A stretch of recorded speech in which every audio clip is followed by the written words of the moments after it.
and we can start. All right. Hello, everyone. My name is Hristina Crenn from Macedonia. I'm a student in Istanbul at Ibn Haldun University, where I study a double major program of history and political science and international relations. And also, I study a bachelor's of law at Panthéon Paris 1 Sorbonne University. Um, well, this basically intercontinental education gave me the opportunity to travel and learn many foreign languages. And this is something which I'm very proud of because when you learn a language, basically you are understanding the culture and the life of other people around the globe. All right, so today I would like to thank, first of all, Sami for hosting this session. And also, I would like to thank the team of the Social Sciences Lab and Mr. Zubair Kwaya from Fatima Al-Fihri Open University for inviting me for making this lecture or talk today. So I'll be basically talking about actually migrants between the resurgence of labor inequalities and the emergence of COVID-19. Well, I would like, before starting, to say that it's a privilege and honor to be here with all of you. And so, migration as a topic is a very common topic. It is maybe the most pronounced word on the planet. Therefore, I thought once writing a paper about actually migrants, COVID-19, and labor inequalities and how they are interrelated. So let me start. Basically, we know that the COVID-19 pandemic restructured the social order of the world. Basically, we are going to analyze the zoonotic origin of COVID-19 and the negative impact of the resurgence of labor inequalities for migrants and workers. Scientists always should search for the source of the virus. So they should always search for the source of the virus. Why I reiterate this sentence twice? Because if we know where is the source of the virus, we can basically detect the process of transmission and how fast it is, etc., etc. Thus, there is the new approach of One Health that reflects the fundamental link or interdependence between human, animal, and environmental health. The dark world scenario was characterized with the introduction of online work and education, or in another words, digital life. Well, overnight, people we know that lost their jobs, schools closed, children and university students started to study online, and hospitals were saturated suddenly. Well, we noticed that there was a dire need to change the scope of this unexpected event, and still there is a dire need to change the scope of this unexpected event, which we all know, and that is the emergence of the COVID-19 pandemic. Well, some countries are adopting adequate policies to curb the rapid mutation of the virus. However, we notice that there is slight inefficiency. Why I say this? Because the inefficiency of some policies paralyze the proper functioning of the entire world. Basically, the entire world now, it's in a lockdown. There is a scarcity of vaccines, and people are still obliged to follow, to some extent, a digital mode of life.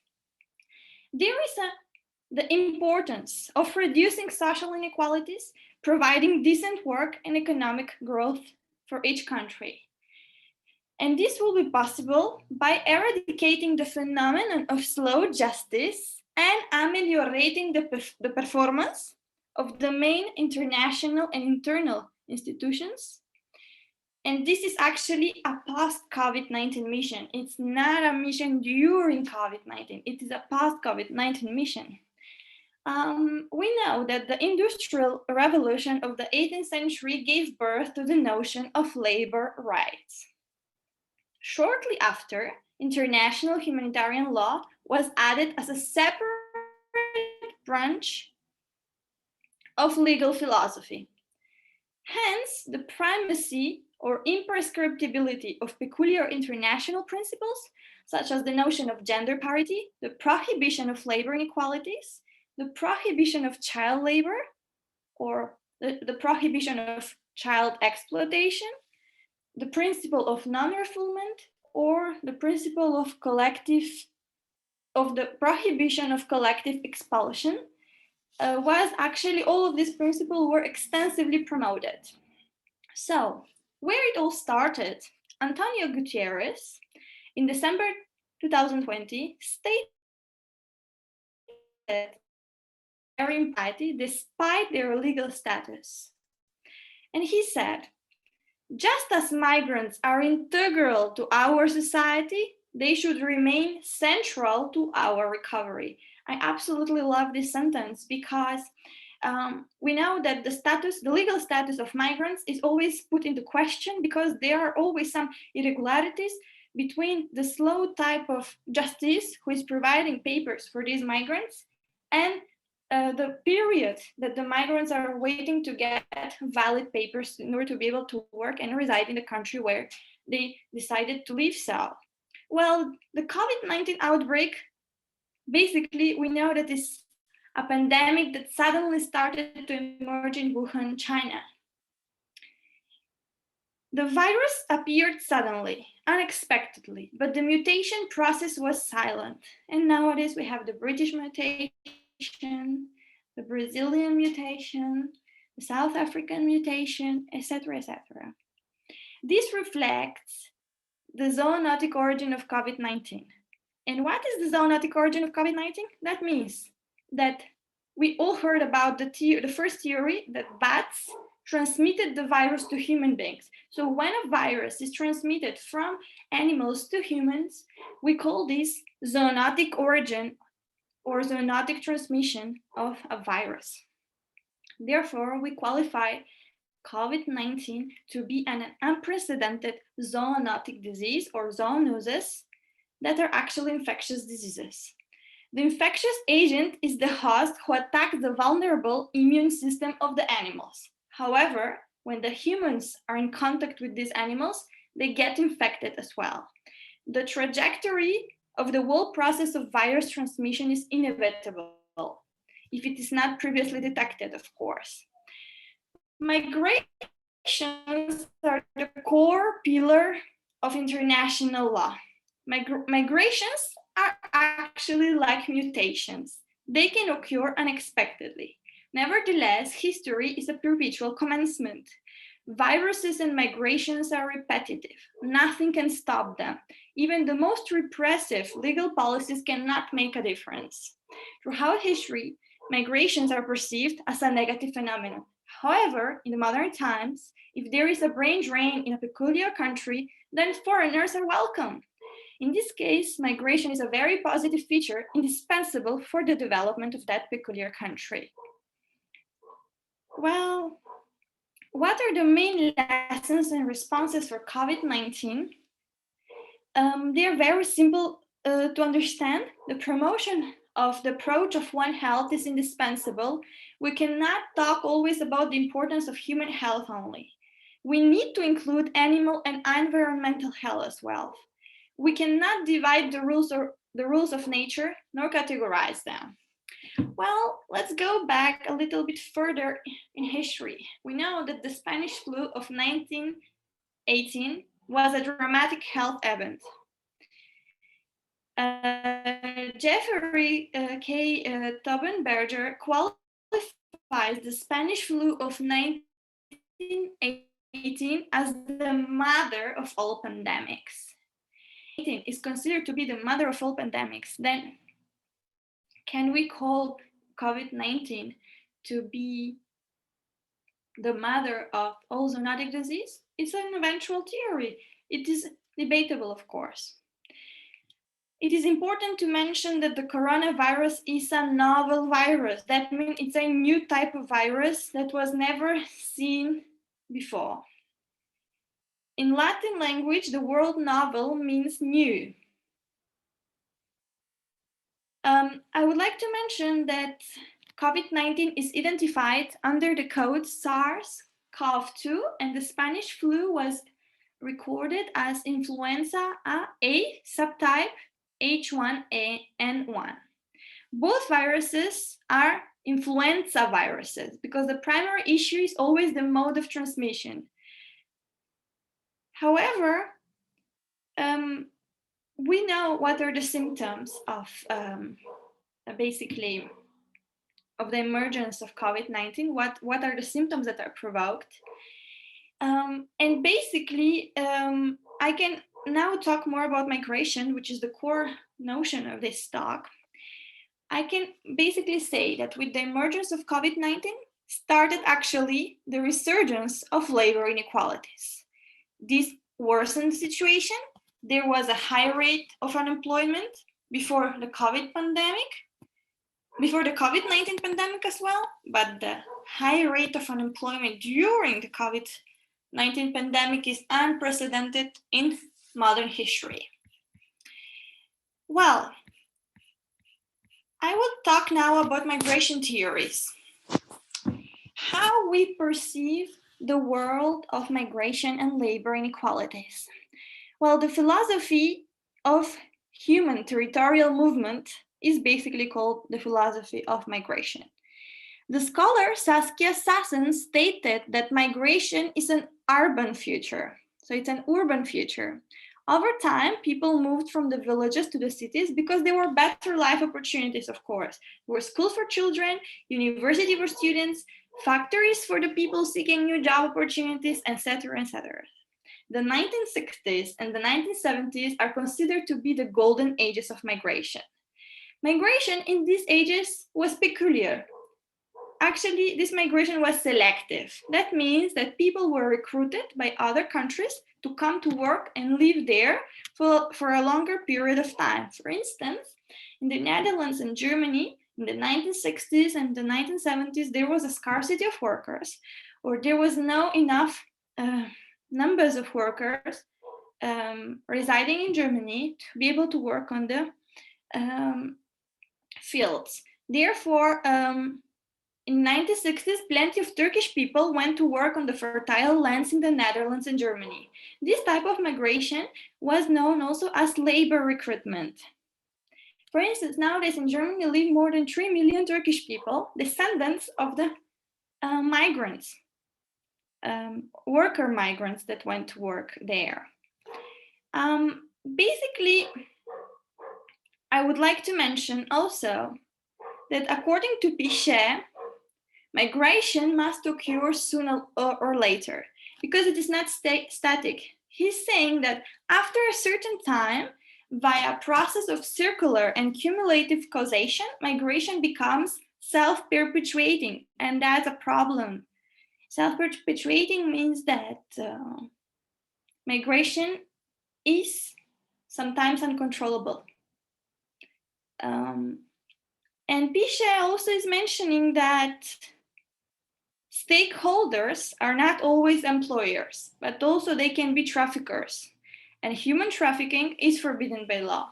This was also as an idea basically portrayed by the scholar Chrisman.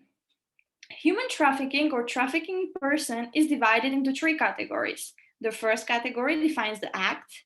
The second category basically the means, and the third, the purpose. What is very interesting is that many theories propose different types of reasons and solutions, and that makes legal scholarship to be very diverse and rich with information. For Gudula Cossack and Stephen Castles, migrations occur frequently because of the presence of Western capitalism. Subsequently, transnationalism as a phenomenon represents the positive structure of recurrent migrations. This is an idea that was also promoted by many other international organizations. The scholar Victor Pichet argued that there is an interaction between immigration and development.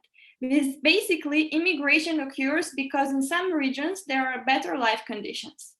He points out actually that there is a micro-individual and macro-structural approaches of migration. So we see that migration can be categorized in various ways, and that makes legal and historical scholarship very complicated. But that is the process That's the painful writing process of many scholars, making new theories that will let you think more deeply about the multiple flows of migration, which is actually one of the categories of the macrostructural approach. Well, according to Akin Mabogunje, staying in contact with the family members living in the country of origin reflects the phenomenon of social cohesion. Therefore, Mabogunje defines this type of migration as a circular migration, which was a notion originally coined by Burawoy. However, Burawoy, as a scholar, stated that migration is not always caused by the lack of economic prosperity. And the COVID-19 pandemic is the perfect proof for that. Migration during the COVID-19 was basically stopped to some extent because countries closed their borders. However, in many countries of Latin America, still migration occurred, and people are moving for different reasons, such as medical reasons. For instance, if in some countries there is a scarcity of vaccines or medicines, well, people migrate to other countries to get vaccines and to get medicines. So migration, we see that is not always caused by the lack of economic prosperity. Sometimes health can be one of the reasons for migration. Sometimes also the structural and political features are playing a huge role as well. Well, Pichet explained that the central notion of his theory is based on the principle of geographical separation of the processes of labor force renewal or reproduction from those of maintenance. As a definition, this seems very complicated, but geographical separation as a notion can include many speculations about the reasons of migration. Burawoy also mentions that there is a notion of twin dependency that literally includes the social ensemble of economic, political, and legal aspects necessary for the proper development of the labor market. So, well, according to him, in every type of society, there was some form of dependency. In the pre-industrial era, the mode of societal survival was the tribal organization. And this tribal organization was the equivalent of the notion of modern dependency. Well, in the tribal societies, the political institution was the leader, while the representatives of the economic one were the slaves or the members of the tribes. The leader had a status and a membership. In modern times, this was equivalent to the notion of citizenship, while the slaves had to work on the land because that was the only way that they could receive food and protection.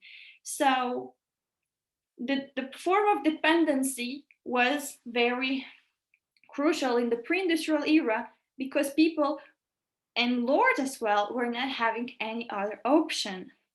And this was the survival mode of migration. So in the industrial societies, mainly in capitalism, the economic branch is led actually by seasonal workers who are employed by the labor givers. And in this case, the labor givers are the factories who are considered to be social institutions. So it's a very sociological way of a legal philosophy as well. During the industrial era in England, the institutions were the owners of the mines, while the working class constituted of many children, young boys and young girls. Child labor was permitted in that period. However, in the aftermath of the industrial revolution, there was an important step undertaken, and that was the notion of human rights and the prohibition of child labor that was legally finally established. Well, what were the labor inequalities during the era of COVID-19? We can say that the labor inequalities that emerged during the era of COVID-19 were considered as few crises into one crisis. So Vincent Chetile, which is a scholar, he defined the COVID-19 pandemic as a crisis within the crisis.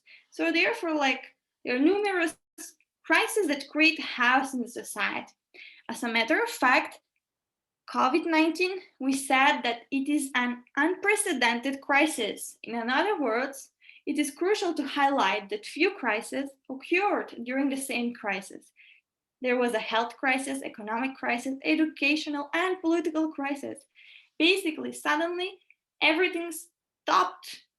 We had to find adequate solutions in order to be able to continue the work of politicians, scholars, professors, doctors, etc., etc. Maybe, and actually it is true, it is certain, it's not maybe, that during the COVID-19 pandemic, the doctors were the ones who worked the most to save the life of many people. People also, we know, that started to work from home because they were started to be confined. So work activities were conducted completely at home during total lockdowns. However, during partial lockdowns, people were working 2 days in the office, 3 days at home in average. Anil Duman states that in order to measure the possibility of work during the lockdown, we first divide the economic activities into 3 categories: essential, closed, non-essential, and not closed. In other words, teleworkable. So basically, I am giving this a talk in a teleworkable way. We are trying to give or explain some concepts and notions via internet by using the help of the modern technology. So the work during the COVID-19 pandemic became teleworkable. Well, in order to distinguish the essential and closed economic activities, we use the official decrees beginning on the 11th of March, which correspond to the date of coronavirus being declared as a pandemic by World Health Organization, or this is the point that he's stating. Anil Duman, the scholar that wrote this sentence, I'm just quoting him. In the Turkish case, there were 62% non-essential economic activities, 31% essential jobs, 6 non-essential or closed job sectors. This is the information that I got from the article of Anil Duman. I can say that during the COVID-19 pandemic, the notion of women's rights was needed to be extensively promoted, because during COVID-19, there was an increased number of femicides and divorces. And we can say that the fate of the women's rights during COVID-19 pandemic is considered to be a frequent discrimination. And this is due to the societal segregation that is actually and substantially causing problems and divergence of opinions in the society. The category man, woman, and women perceived as caretakers or homemakers and men acknowledged as breadwinners is the primary societal and discriminatory segregation. It is a very and huge problem in the society. In 1791, in the aftermath of the French Revolution, the feminism movement initiated by Olympe de Gouges promoted the rights of women. Olympe de Gouges, it is the prominent woman of letters, and she's the author of the female French Declaration of Human Rights, entitled as Declaration of the Rights of Women and the Female Citizen. We speak now about COVID-19 and we compare the situation of feminism 2 centuries ago. Olympe de Gouges firmly launched a universal call for raising awareness about the rights of women. And she asks men, are you capable of being just? It is a woman who poses you the question. You will not deprive her of that right at least. Well, this sentence, man, are you capable of being just? Are you capable of giving the woman a voice? Well, this actually can be compared to the negative emergence of or high rate of femicides during the COVID-19 pandemic, because couples are staying at home and women lose their lives, unfortunately. Well, in this case, men, are you capable of being just? It's a sentence that makes you think and makes you feel perplexed, because women, to some extent, in some societies, unfortunately, still feel the negative consequences of the societal segregation. And it is different when you are able to at least speak out and share your story with the world. Therefore, are you capable of being just is a sentence that will strike everyone who is thinking about women's rights. Whereas this follows, we can deduct that the notion of gender equality strategy is not a new concept. It is a historical fact established for the first time in 1789 during the French Revolution. Olympe de Gouges asked the women to get aware about their own rights and freedoms. She says to women, "Woman, wake up. The tocsin of reason is being heard throughout the whole universe. Discover your rights. The powerful empire of nature is no longer surrounded by prejudice, fanaticism, superstition, and lies. The flame of the truth has dispersed all the clouds of folly and usurpation." Therefore, Olympe de Gouges is calling women to take an action, basically speak about their basic rights as citizens of a peculiar society. Throughout history, actually, women fought for their own rights. However, it is crystal clear that men deprived women of their own rights in the course of history. It is not nature who deprived women of their own rights. Well, I spoke about women's rights because I would like to briefly mention about the female type of migration. The female migration shapes the balance of the world and testifies about the autonomy of women, their societal and individual emancipation and independence. Autonomy means independence. It looks like sovereignty. It looks like to some extent a woman's sovereignty. And sovereignty means independence. Therefore, it is some way of getting a place in the society where you need to dive deeply into basically the categories of rights in order to be able to make a change in the society where you live. Well, women migrate to other countries because too often labor inequalities are insurmountable obstacles in the process of personal and career development. Undoubtedly, during a job interview, women are asked some questions in a recurrent fashion. Do they plan to get pregnant soon? What is their religion and ethnic background, etc.? Well, instead of women to be evaluated on the basis of their scientific expertise, too often they are discriminated. Why would an employer ask such personal questions? What will benefit him, her, or her? Absolutely nothing. Well, the scholar Pichet reiterated that there were numerous historical cases about women's labor exploitation, a topic that is more abundantly analyzed by Mirjana Morokvasic. And in her paper, Mirjana Morokvasic, as a scholar, examines basically diverse trajectories of female migrants across the world.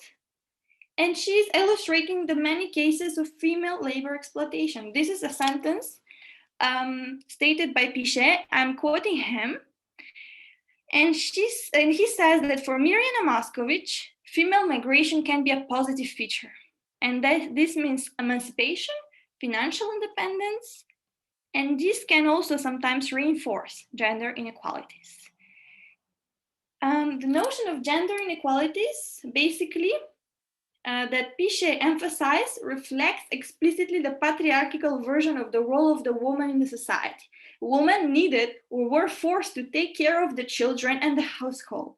Unfortunately, women were perceived as breeding machines. This is the literal word actually. Therefore, the marginalization of the social status of women is still nowadays one of the primary factors of gender inequalities. That is also basically the most common social dilemma.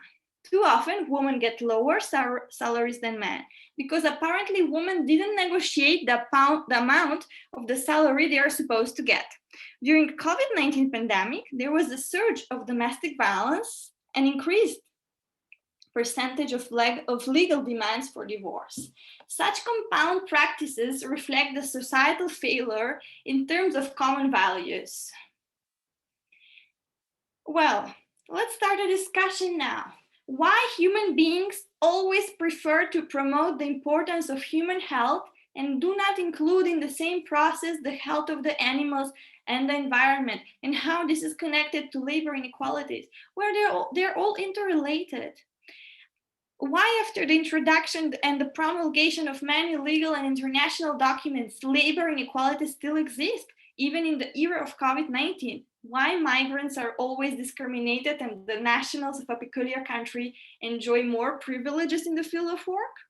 Well, from one side, there is the Istanbul Convention, known as the Council of Europe Convention on Preventing and Combating Violence Against Women and Domestic Violence. That was actually as a convention adopted on May 11, 2011, but entered into force in 2014. And the European Women's Lobby, in their official report published in April 2020, asked the governments to implement the various mechanisms of protection for women during the COVID-19 era. The European Women's Lobby says, I'm quoting them, governments must ensure that protection services and mechanisms are in place and running to support all women and girls who are victims of male violence and exploitation. Now is the same to implement more fully than ever the Council of Europe Convention on Preventing and Combating Violence Against Women and Domestic Violence. And this is the Istanbul Convention. Well, reshaping the cultural mode of perception will always internalize the essence of human values. Migrations are like mutations, and cultural mutations are the primary modifiers of the patriarchal chaos. I think that these are the two most important sentences that I need to reiterate in this talk, that reshaping the cultural mode of perception will internalize the essence of human values and human rights. And migrations are like mutations. Cultural mutations are the primary modifiers of the patriarchal chaos. So we can stop the patriarchal chaos by including women in the process of political decision making. Well, in the era of COVID-19, there was a significant rise of poverty or the presence of economic recessions. It is important to present the definition of economic recession before proceeding with the explanation of the question of COVID-19 and the rise of poverty. A recession occurs when a constant economic decline is noticed in the annual GDP of a peculiar state. Thus, with the emergence of COVID-19 and with the closure of many factories, people unfortunately lost their jobs. And this resulted with a new phenomenon, rise of poverty. In some countries, there is an extreme rate of poverty, such as India, Africa, and the Middle East. So when there is a recession, the level of unemployment is very high. Therefore, taking into account the social aspect of education, well, there should not be only political allegations that will tarnish the reputation or the image of the institutional collapse, but also legal reforms that will restructure from scratch the dysfunctional mechanisms of procedural law. Well, I can say that no one is ready to receive the gift of an institutional earthquake. There are numerous textual documents that legal specialists adopted. However, is the theoretical legal provision really normative? In some countries, yes. In others, no. The absence of legal implementation of the legislative rules in some countries will create too often a backdrop of ideologies and conspiracy theories. Pandemics might last for a long time, but the process of recovery is even longer. Well, we know that formally there is a prohibition of labor inequalities because in every convention in the world that is talking about human rights, there is one peculiar concept that is mentioned, and that is the concept or the notion of human dignity that formally or literally prohibits the existence of labor inequalities. We all know that there is no legal definition for migration, but there is a societal definition for migration. People just move from one to another place for economic or family reasons. However, during the pandemic, people were obliged to remain in the cities where they live because many airlines canceled numerous flights all over the globe. Asylum seekers are the ones who experience a difficult transition.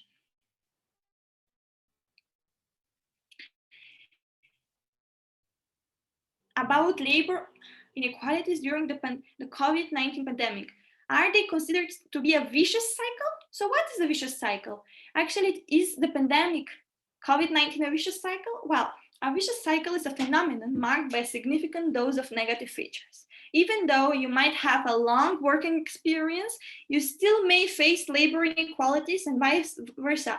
If you don't have any job experience, you still may face labor inequalities. As a result, COVID-19 as a virus forced the authorities to shut down the factories for a specific period of time. Notwithstanding, pandemics can change completely the peaceful pathway of the economic prosperity and provoke unmanageable labor inequalities. Lessons from past pandemics also suggest that the resulting higher levels of inequality could undermine social cohesion and jeopardize future growth, increasing the risks of a vicious cycle. Well, I can basically state that this was a sentence from Jurzu Kemilia, Nair Madhu Medha, Pukam Natalie, Sedik Sadi Tahsin Tan Anthony, Yakadina Irina, and in the paper entitled COVID-19 and Inequality in Asia, Breaking the Vicious Cycle, that was published in the International Monetary Fund. It's a working paper. Well, over history, during the course of history, Louis Pasteur, who was a French public health scientist, he expressed firmly that, gentlemen, it is the microbes who will have the last word. Louis Pasteur is famous for inventing the germ theory of disease. According to this theory, germs are the primary agents of infection. Pasteur is also famous for discovering the germs or microbes that can destroy or spoil the quality of food. He discovered that under heat, microbes die. For instance, he suggested the milk to be heated on 71 degrees Celsius. The milk, if it is not heated, might contain microbes or bacteria that can cause tuberculosis. This process is called pasteurization. The bacteria that can be found in the milk are Listeria, Salmonella, Escherichia coli, and many others. However, COVID-19 is a virus, not a bacteria. Antimicrobial resistance is the most crucial problem of the 21st century. COVID-19, special legal policies, extraordinary measures, a final resurgence of labor inequalities? Well, setting up a legal policy endowed with extraordinary measures will definitely close the dilemma regarding the emergency health situations. For instance, like the COVID-19 one. In other words, the primary question was to set up not only some sense of preparedness, but also a window of safety, economic and health safety, like it was the case in some Asian countries. A plethora of countries tried to save their economy from collapse. Turkey allowed during the summer 2020 foreign tourists to spend their summer holidays in Antalya, Kuşadası, Fethiye, and Izmir by promoting the policy of healthy tourism. Even a corona type of insurance was promoted. Many measures were adopted. Tourists had to wear masks permanently, keep social distance of minimum 2 meters, wash hands for at least 20 seconds, arrive 3 hours in advance at the airport, etc., etc. In Turkey, the healthy tourism program was entitled as Assessment Form on COVID-19 and hygiene practices applied during pandemic for accommodation in food and beverage facilities. I personally think that this healthy tourism policy was successful for Turkish economy during the summer of 2020 because there was to some extent a promotion of health tourism work for the tourists or the foreigners who are working in Turkey for a specific period of time, because their resident permits were extended. And the main goal was to protect the well-being of the economy and to prevent the recurring contagion of COVID-19, to avoid a second or third wave of coronavirus and implementation of confinement measures. It was very important also to establish synchronous and asynchronous communication with migrants and workers. Teleworkable activities, educational programs, and regular work meetings were the primary indicators of the effectivity of the measures undertaken to combat the COVID-19 virus. What are the lessons for the future? The primary responsibility is to protect the health of the citizens. COVID-19 is not going to be the last virus that will emerge. There are going to be other impediments in the future as well. People should respect the curfew regulations imposed by their governments. Legislators should adopt immediate extraordinary laws or legal provisions to preserve the proper functionings of the state apparatus. If the structure of the state mechanism is organized adequately, the pandemics or epidemics won't ruin the economy. Hence, the best lesson for the future is to understand the crucial meaning of the notion of vigilance. Thus, there should be always some extra alternative for increasing the rate of production. For instance, the government can finance the medium-sized and small firms. If they finance the medium-sized and the small firms, there won't be a new resurgence of labor inequalities, and people will be able to preserve their jobs actually, because the government will finance the small firms and the medium-sized ones. So there won't be a new rate of unemployment, a sudden one, for instance, during a pandemic. The holdings and other strong companies can make donations and organize fundraising projects. Sometimes, unfortunately, fiscal policy is not enough strong to fight against a sudden recession that may endure for a few consecutive months or even years. The conclusion or the final words about this talk that I would like to mention actually, is that the most valuable lesson regarding COVID-19 is the necessity to have some sense of preparedness and to be able to cope with the situation you're facing. Expecting the unexpected sometimes is beneficial as well. Even though such experiences are not always positive, there can be a social confrontation that might exacerbate the harmony of the families. The freedom of the individual, the eagerness to change the status quo and ameliorate the scope of future events. The zoonotic origin of COVID-19 and other types of coronaviruses reflect the importance of human health as well, because germs and bacteria rapidly propagate. COVID-19 is not a bacteria, it's a virus. It's a zoonotic virus transmitted from animals to humans, because sometimes humans are reducing basically the territorial form of the animals, and they're urbanizing it, and therefore they're settling there. And when they do this, the animals feel like they have less space for living, and this causes them stress, and they come to live nearby the cities or the urban places. And this is how rapidly also viruses can be transmitted to human beings, because people are sometimes eating contaminated meat as well from the animals that were infected with coronavirus. Prevention is the best instrument for diminishing the high level of infection. In the Balkan region, the phrase "prevention is better than cure" is very famous. This phrase was originally coined by Desiderius Erasmus, a Dutch philosopher and scientist. Nevertheless, having a healthy mode of life is indispensable, because like this, we are not only protecting ourselves, but also the animals and the environment. Humans cannot survive without nature. However, nature can survive without human beings. Nature is definitely more powerful.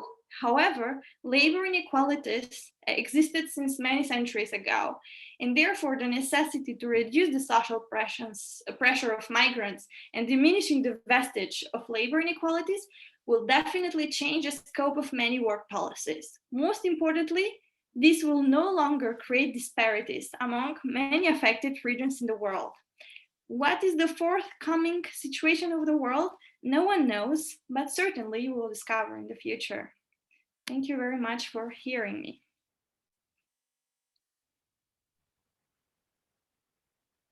Thank you, Hristina, for a very enlightening talk today. For everyone who missed today's live video, please be informed that this video is recorded and it will be shared on PAO's social media website, YouTube account, and also be shared on the Social Science Lab account, and of course, Ms. Hristina's personal YouTube account. Thank you once again for joining us today, and Ms. Hristina, thank you once again for the enlightening talk. You're welcome. It was a pleasure lecturing or giving a talk today. It was a very general topic that perhaps many people know, but I think it is indispensable to reiterate some concepts and notions that we hear, but we do not know in depth their meaning and purpose. Yes, exactly. For everyone, anyone else who has questions, they can comment their questions on the Facebook account. Yes, and, yes, I will answer them by messaging them. Yes, exactly. Thank you very much for this given opportunity. Thank you, thank you. All right, everyone, I hope you have a nice day or a nice night wherever you are, and goodbye. Goodbye, all the best. Have a great evening.